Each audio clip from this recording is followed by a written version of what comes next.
Heute gibt es mal wieder ein Update vom GT. Laufräder sind soweit fertig. Ich muss noch Centerlock Lockringe kaufen. Ich brauche noch ein Schaltwerk, 11-fach. Irgendwas Gebrauchtes, mal gucken. Ich habe noch STIs hier rumfliegen. Bau. Heute Innenlager ist dran. Dafür musste ich mir einen tollen Adapter holen. Diesen hier. Und da drauf. Was dann da drauf? Steuersitz mache ich auch. Ich habe mir das günstigste Einpresswerkzeug besorgt, was es gibt. Die Dinger hier sind aus Plastik. Ich weiß nicht, wie gut das wird. Ich hoffe, es wird irgendwie funktionieren.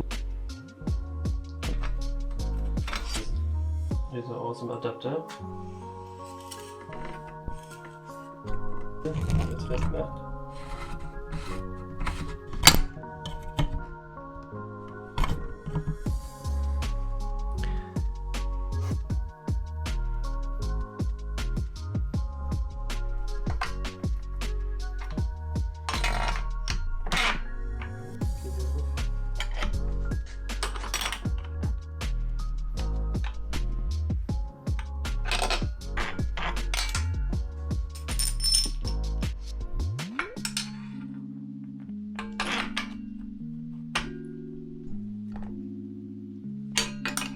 Kommen jetzt die Lager rein. Bisschen Fett.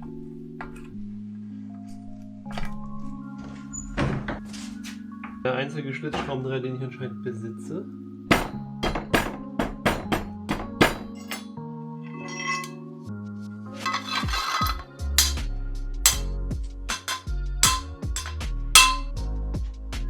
Schaut okay aus. Eine Dichtung.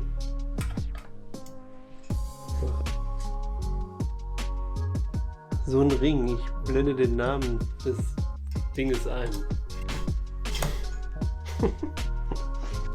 Hier so Carbon. Dann geht's richtig ab.